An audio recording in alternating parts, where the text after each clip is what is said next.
This was Logan's first time in New York, which is strange to even say because for me and my wife, this was not some random city we picked for a vacation. We're both from here. This is where we grew up. This is where we learned how to walk fast, complain properly, and know when a bagel is trash. So bringing our 3-year-old son back here was always going to mean something. For him, everything was new. Trains underground, buildings overhead, people moving fast, and that constant New York City energy that makes the whole place feel alive before you even know what you're looking at. For us, it was familiar, but different. The last time we moved through the city like that, we weren't pushing a stroller or thinking about snacks, naps, sensory breaks, bathrooms, and whether a restaurant could handle a kid who might be done with the day before the appetizers showed up. We were just New Yorkers. Now we were just parents bringing our son into the place that shaped both of us. We landed at JFK, got in an Uber, and the city immediately started acting like itself. Traffic, horns, people cutting each other off like no tomorrow. And we missed it, even though this place makes you earn every block. We stayed downtown in the financial district, and that part was strange for me because I worked there for about 7 years. I knew those streets from a completely different version of my life. Coffee, work, subway, repeat. That was my rhythm. But this time, we were there together with Logan. A stroller, a snack bag, and the kind of lower back pain that makes you question the entire stroller industry. It meant something, but not in a slow motion movie way. It was more practical than that. We were happy to be back. We were tired before lunch, and somehow both of those things made sense. The first real food decision was obvious. We were getting him a proper New York bagel. And no, Logan's first one was not going to be some airport bagel wrapped in plastic sadness. We're not raising him like that. We went to Ess-a-Bagel. Did he understand why that mattered? No. To him, it was probably just a big bread circle, which is disrespectful but age appropriate. But we understood. That's one of the strange parts of parenting. You carry the meaning for them until they're old enough to either appreciate or disappoint you by not caring. Could go either way. Ess-a-Bagel's been around since the 1970s, so it felt like the right move. Logan didn't know or care, and probably wouldn't have been fine eating a napkin if it had cream cheese on it. But we cared. If your kid's gonna have his first New York City bagel, you do it right. Ladies and gentlemen out there, not in New York, this is the real bagel right here. That's the bagel. Often duplicated, never imitated.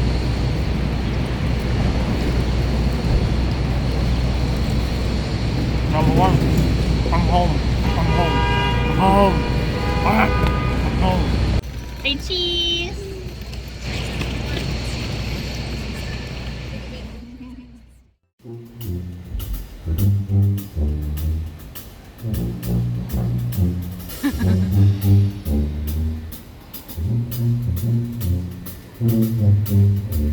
It's your tuba.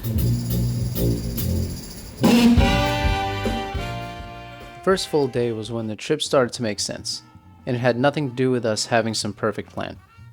The plan was mostly decorative. You can write it down, color code it, pretend you're in control, and then Logan decides the most important part of the day is a ramp. We were downtown when Brass Queen started playing in the financial district. Live brass music in the middle of the day, no warning, just the city putting something great in front of us. That's how New York City gets you. You can spend half the day trying to keep up, and then out of nowhere, it gives you something you couldn't have planned if you tried. Logan was watching it all happen, and we started realizing this trip wasn't going to be about us explaining the city to him. It was going to be the city happening around him, and us seeing what stuck.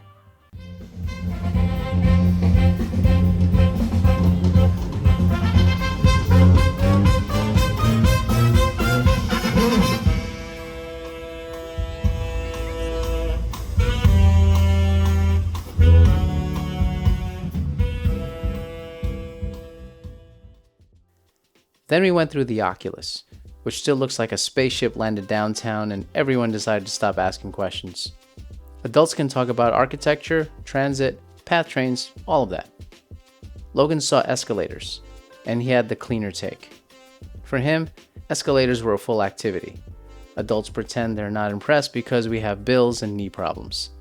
Later, Battery Park gave us one of the first real wins with the sea glass carousel. That place worked immediately for Logan. The lights, the music, the environment, and the glowing fish pulled him in before we had to explain anything. He was just there, watching it happen and enjoying himself. The ride was inspired by Battery Park's history as the original home of the New York Aquarium back in the 1890s, which made the whole thing cooler for us. Logan didn't need the history lesson. He had glowing fish, music, and a ride that held his attention. And that was enough. Watching him enjoy it made the day feel lighter.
We had to let go of the idea that famous places were automatically going to matter to him.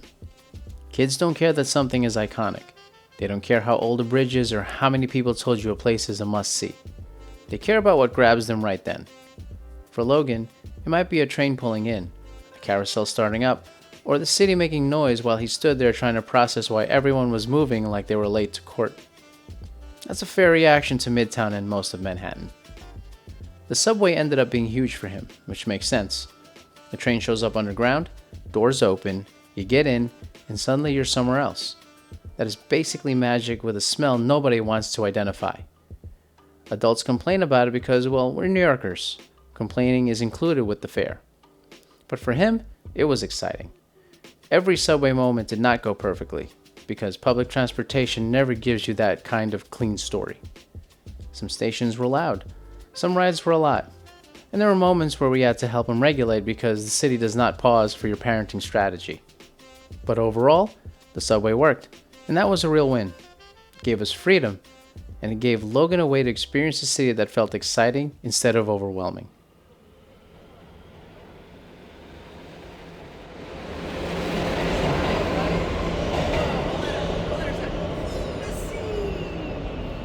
Took the sea today.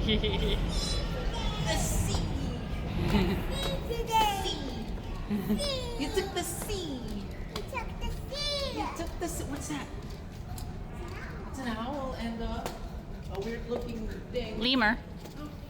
It's a bug. What's that? Kangaroo. We're gonna see all of that. Here, stand right there with him. I'm gonna get a picture of you guys. The Brooklyn Bridge Day was one of the main ones. My brother Andrew joined us and we walked it together. The Brooklyn Bridge opened in 1883 and at the time was the longest suspension bridge in the world, so it deserves the hype. But walking it with Logan is not just standing around admiring the view. It's crowd control with a skyline. You're managing people, traffic flow, stroller position, and a kid who has no concern for historical significance. It's beautiful, but peaceful is not the word I would use. Peaceful is for people walking alone with one small backpack and no one asking for snacks. Even with crowds, stroller strategy, and all the mental math of keeping everyone moving, there are moments where the city gets you. You look around and remember why this bridge is still one of those places people want to see with their own eyes.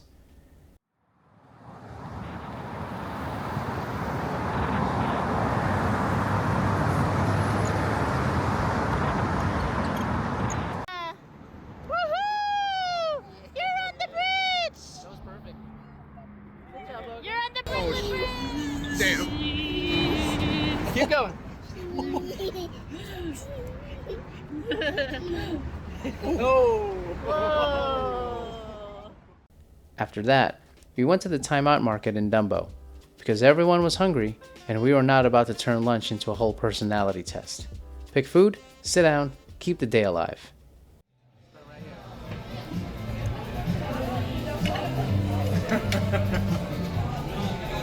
good?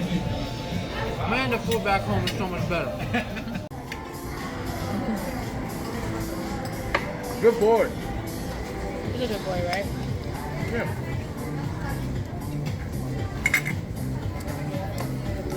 Well, I was marketing to Leo. Then Jane's Carousel gave us another win by the water. We were not trying to create a carousel theme. The city apparently assigned us one and did not ask for feedback. Jane's Carousel was built in 1922, restored for years, and now it sits in Brooklyn Bridge Park with Manhattan behind it looking like it knows exactly what it's doing. The annoying part is that it does. Get him back. We'll send him again. Get over here. You're Scorpion! Yeah! Come here, guys. Then we took the ferry back downtown, and that ride didn't need much explanation. Skyline, water, breeze, and Logan into the whole thing. Sometimes you just let the moment be good. I'm working on that, slowly, and against my nature.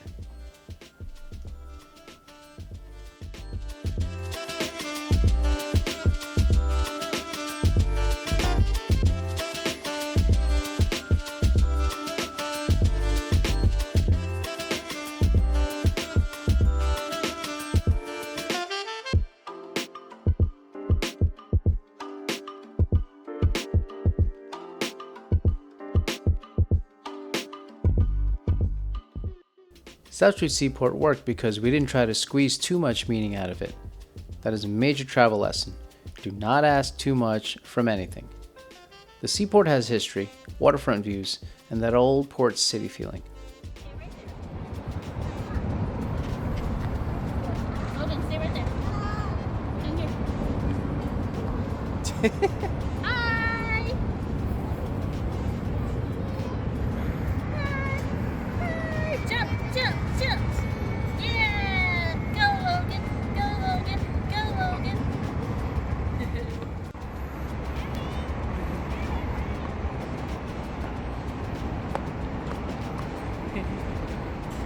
South Street Seaport, I'm back. South Street Seaport. My old workplace. Let's see Oh, what's there's in my the new building. mall. Right there! But we had maybe about 7 seconds before the history lesson expired and everybody needed a new plan. So we let them move. Complete Cafe and Complete Playground were not filler. They were the infrastructure of the whole trip.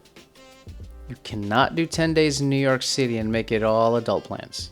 That's how you create a meltdown with better scenery. Logan needed room to move. And we needed that too because the rest of the day depended on it. This is not fancy parenting theory. This is survival with sneakers. There's an entrance from here.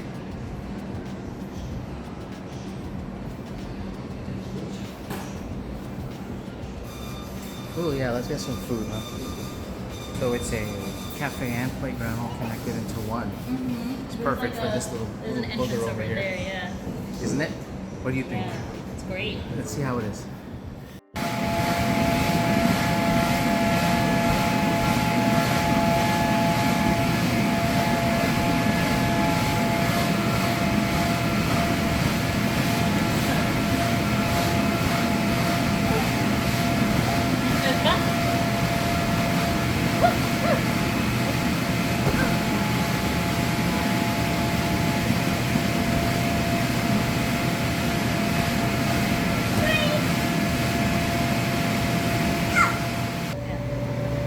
All right, let's go. Go, Logan, go! Go, Logan, go, Logan, go. Go, Logan, go, Logan, go.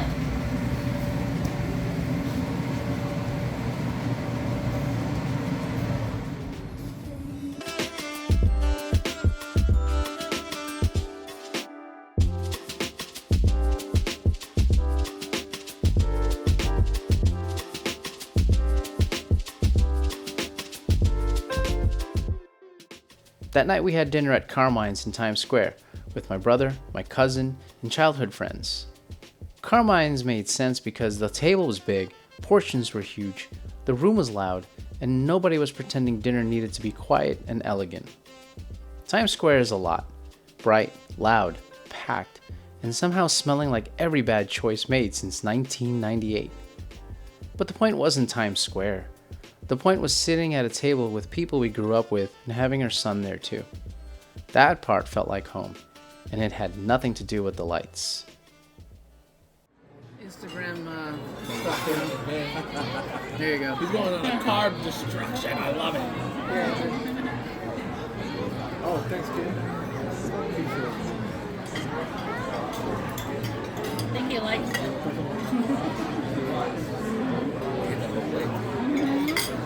Watch him ask for more. No. You guys got it. You guys got it. Oh. Say, forget about it.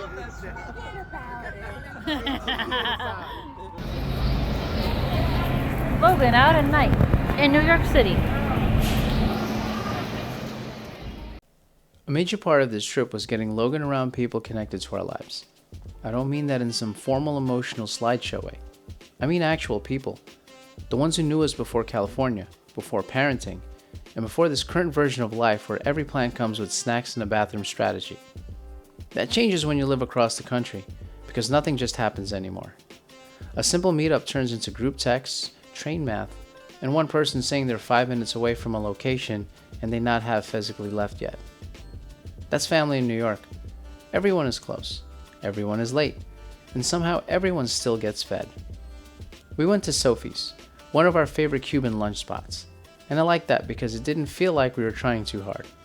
It was just one of our places, quick, familiar, no nonsense.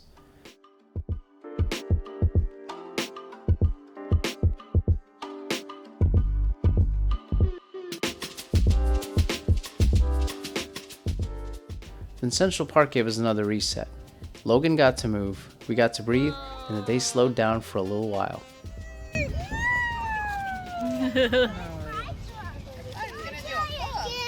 Try it again. Come out, water. Come out, water. Come out, come out, come out. Oh my goodness, it works. Is it cold?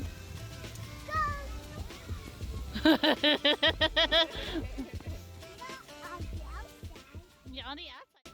The Central Park Carousel has been around in some form since the 1870s, which sneaks up on you.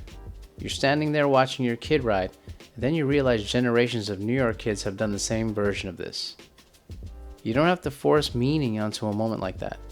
Standing there with your kid already does the work. That was one of the parts I really loved about the trip. Some places did not need a big explanation. We just had to show up together. Go faster, Logan, go faster.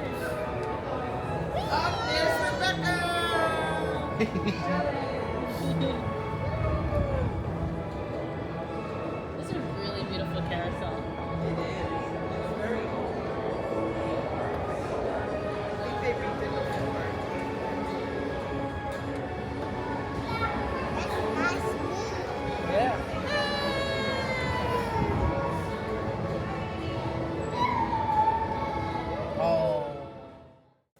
Flushing was different. That's where I grew up. So bringing Logan there was not just another stop. It was two versions of my life standing in the same place, which sounds dramatic, but there it was. We visited his godmother, who still lives in my old neighborhood, and then met friends for dinner at Tangram. Tangram is newer, with food, shops, restaurants, and everything packed together. That was a strange part for me. I knew Flushing one way.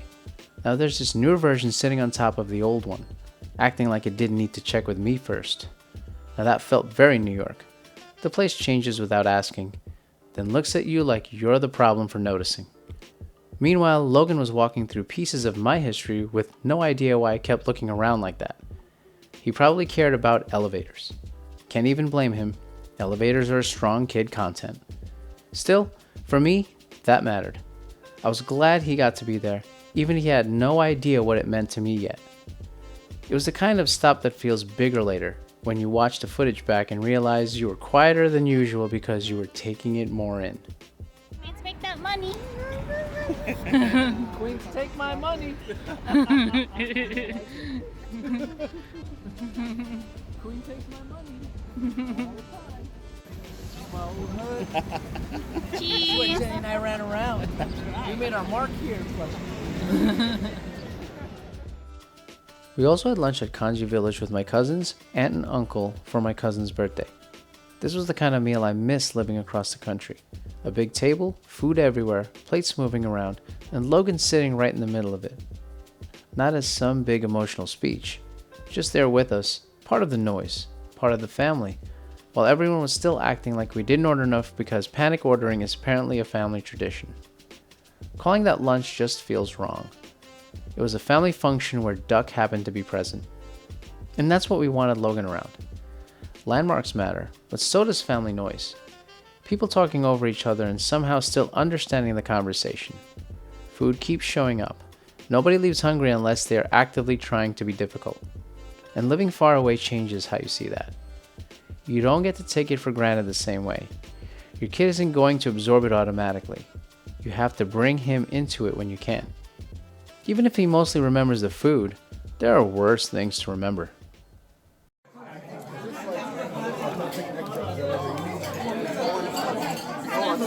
Oh, this looks amazing. Great spread.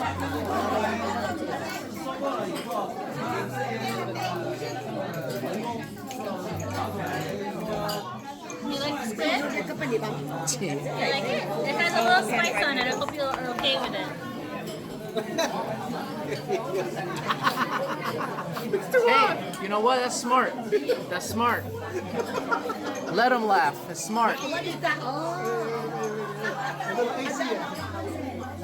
Oh, yeah. It is hot. Rockefeller Center is Midtown trying to fight your nervous system. Add a stroller, tourists, foot traffic, and a child with strong opinions, and now you're doing CrossFit in a crowd. But it worked. Logan, look at us. Turn around. Logan.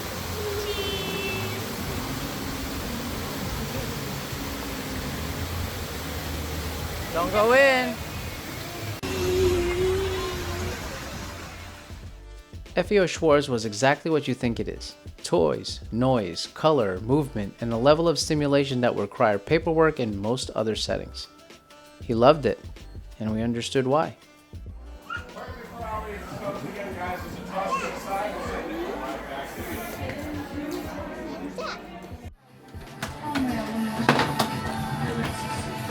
Bundan ister misin Mirza?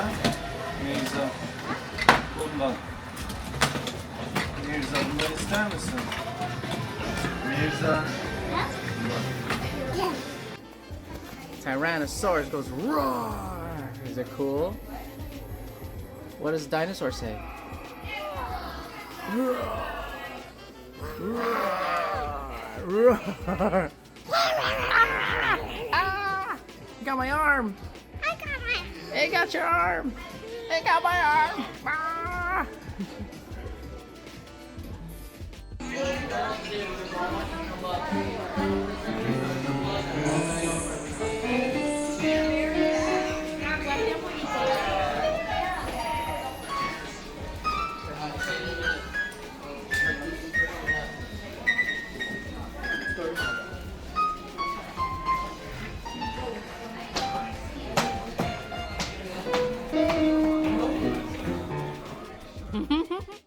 The Lego store and Nintendo store were in that same orbit.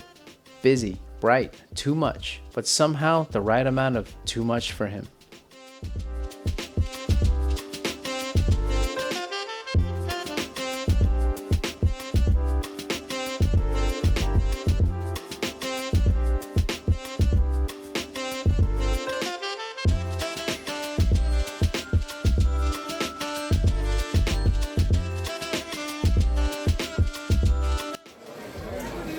In the car, in the taxi.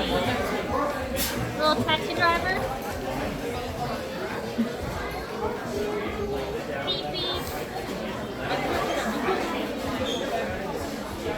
Beep beep.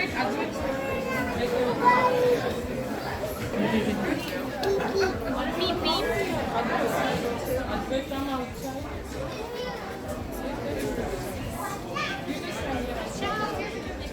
What's the block set?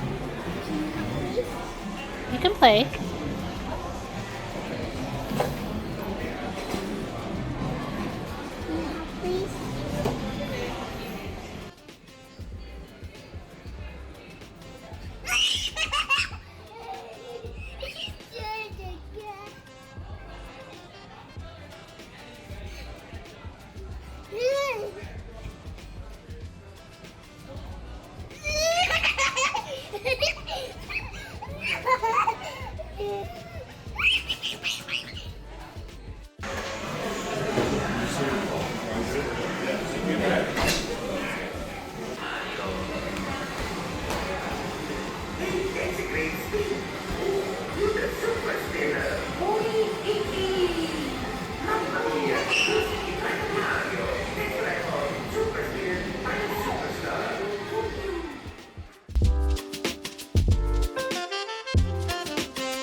Get one candle.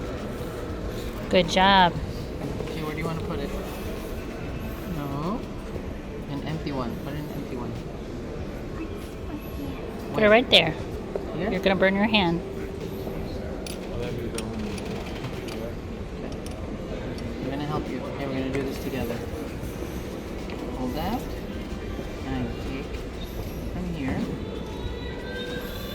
See? There you see the fire? You're gonna put it here. On your new candle. See that? Now you can blow it out. Good job. Now make a prayer. Oh, John. Spirit. Holy Spirit, and Very good. Then came Logan's first New York City pizza. We're not going to pretend he understood the significance. He did not. We understood it for him. That is one of the strange jobs of being a parent. You carry the meaning until they're old enough to care, or more likely roast you for caring. But first New York City pizza counts, and we stand by that. Ooh.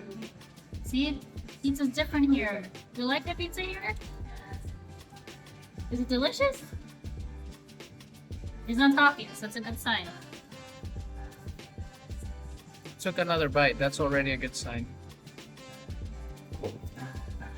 Okay, Logan. Do one more bite.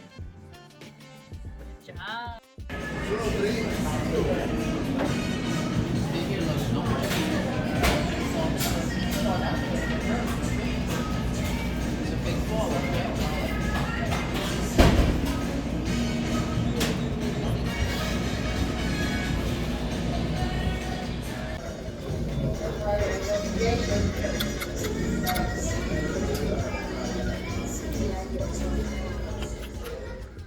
Later we had dinner at Mermaid Inn, one of my wife's favorite restaurants, and I was glad we made room for it.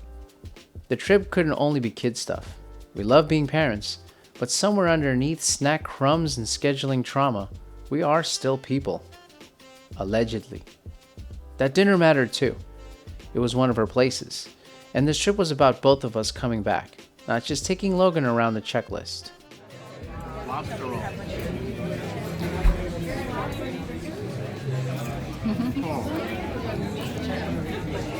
Oh, it's got flavor. I don't have to put salt on this. I'm so used to putting salt on my food from some other area that we live in. No salt needed, nothing needed. Perfect.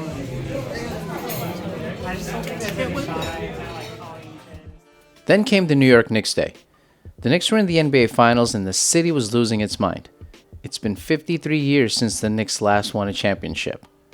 So I went to the NBA store and made the kind of financial decision that only makes sense during the finals. A Jalen Brunson jersey with the official finals patch and way too much Knicks gear. Was it necessary? You bet. The NBA store is the league's New York headquarters for official gear.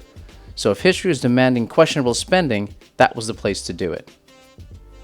That day we also went to Le Pain Quotidien, one of my wife's favorite spots. It started in Brussels, but it's been part of our New York rhythm for a long time, so it fit. Later that night, one of our friends babysat Logan so my wife and I could have a real date night in the city. Now that was huge.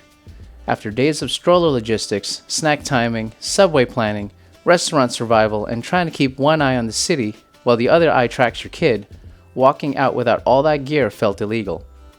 Like we forgot a limb, except the limb usually asks for snacks. We walked out without stroller gear, snacks, backup toys, or that internal countdown to the next meltdown. It was just us in the city again. We went to San U West in Chelsea for omakase.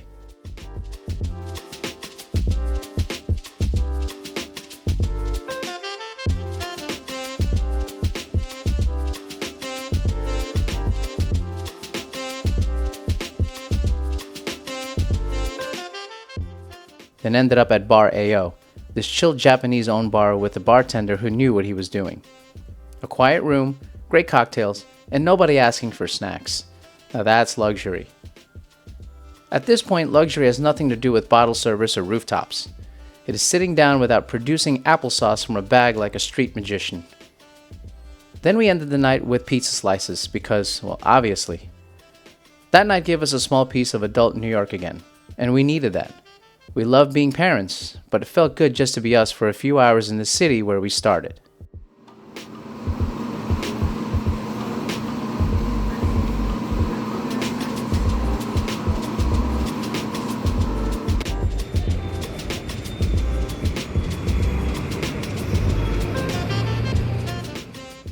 The Museum of Natural History got us more than we expected.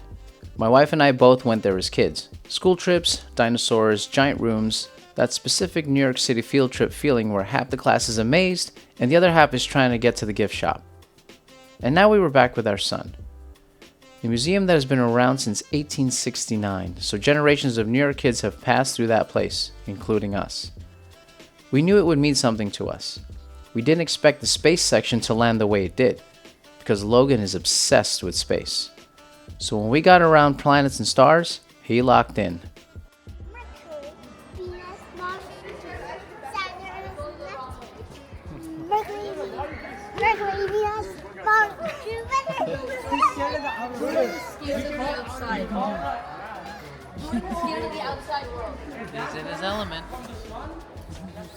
Mercury, Venus, Earth, Mars, Jupiter, Saturn, Earth, Neptune.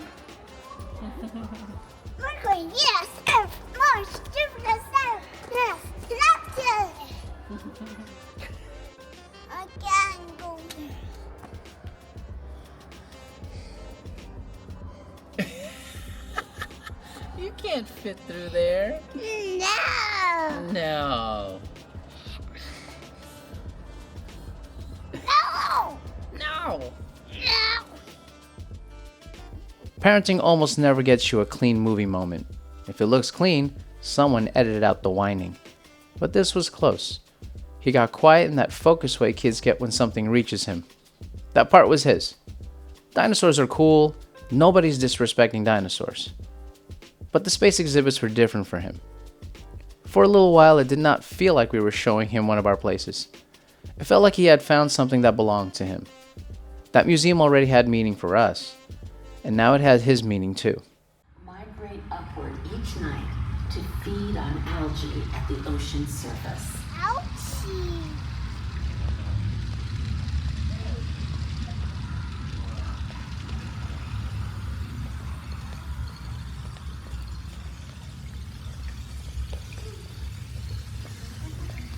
90% of the biomass of the ocean is microscopic. Tiny organisms that hold the food web together.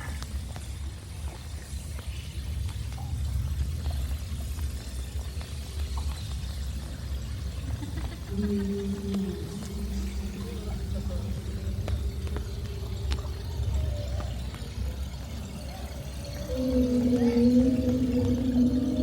hear the whale? It's a whale, Logan. Where's the whale coming from?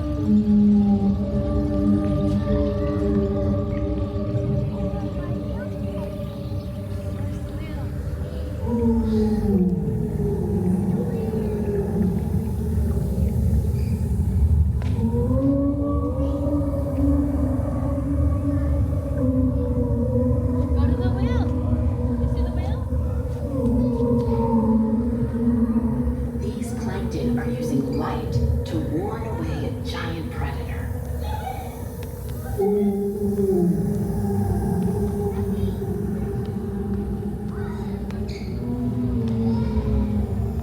Move around.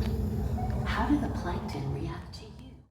That night, we watched Game 1 of the NBA Finals at our hotel lounge with my cousin, my brother, and a good friend. And of course, the Knicks won. Go Knicks! And no, I don't care if that messes with the emotional structure. When the Knicks are in the finals during your son's first New York trip, you include it. We are not overthinking this. It is done. Alright. He's like, you owe me a couple of friends. We won! We won! All right, Alvarez's, get together. This is not better lighting. Get together, get together. Guys, don't block me. Get the baby. Get the baby. Take a picture. Take a picture with all your Knicks gear. Cheese. Okay. Come on, Joe. Come on. Come on, Joe. Yeah, that's you, Joe. Good night, guys. Good night. Cheese. Logan, look. Cheese. By the last full day, we had finally stopped pretending we were in charge. That's when travel gets better. You stop building the day like a military operation and start leaving room for reality. Food takes longer, trains get loud, someone needs a break, someone spills something, and sometimes the person who gets tired is the adult pretending to be in charge. So we met up with my wife's cousin and her son and went to the Children's Museum up in the Upper West Side. The Children's Museum of Manhattan was exactly what we needed by then. It was hands-on, active kid-centered, and not built around adults saying, "Don't touch that," every 12 seconds. It was a good last kid stop. Logan could play, we could follow his lead, and nobody had to pretend he wanted another meaningful stroll past historic bricks.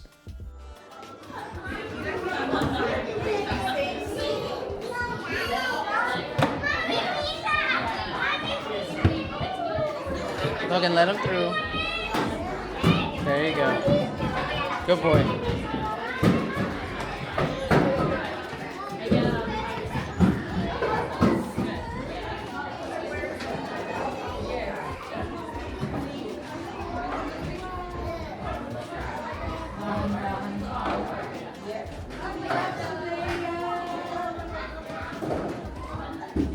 Driving the car?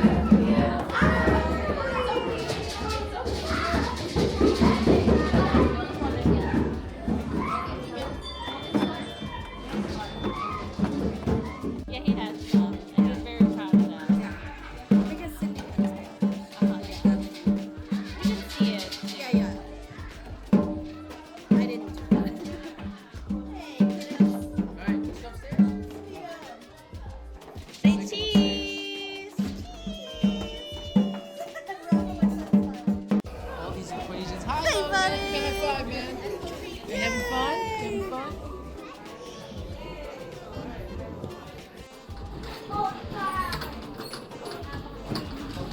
Woohoo! Yeah, you did it.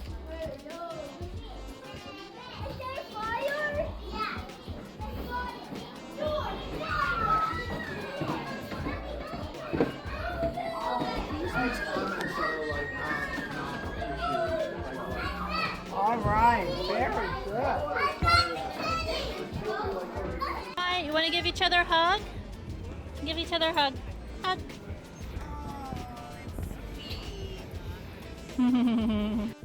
That evening, we had dinner at Lai Lai Vietnamese with another set of best friends. And I liked that as the ending because it wasn't trying to be a big finale.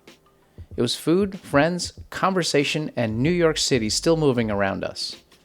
That was the right ending for this kind of trip. It was nothing forced, nothing overplanned, just people we love and one more meal before going home.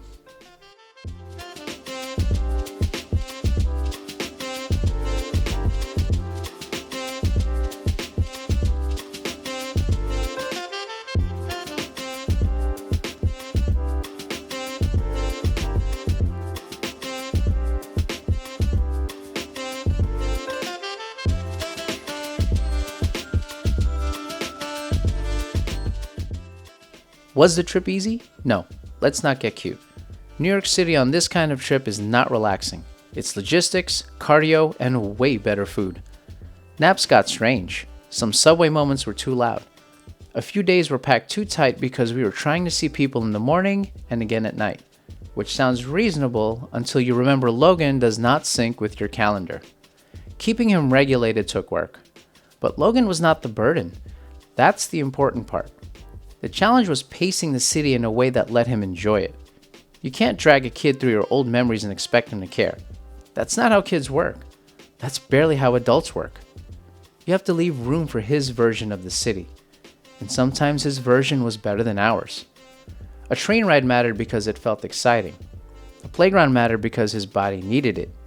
The museum mattered because space already meant something to him before we even walked in. That was the lesson. Some parts of the trip were meaningful to us, and some parts had become meaningful to him. A lot of it was the food, noise, family, and getting through the day without everybody falling apart, which counts as a win. Hotel location helped. Subway access helped. Keeping him on Pacific time helped way more than we thought it would because it gave us later evenings without completely wrecking him. But the biggest shift was learning when to stop forcing the day. New York City will eat your whole schedule and then act like you should have known better. So you build in space, let the kid move, and accept that the plan is mostly decorative. Even with all the logistics, we loved watching him take it in.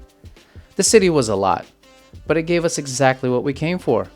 Our family, amazing food, movement, the noise, and a first trip that felt like ours. What we'll remember most is not whether we did everything perfectly. We didn't.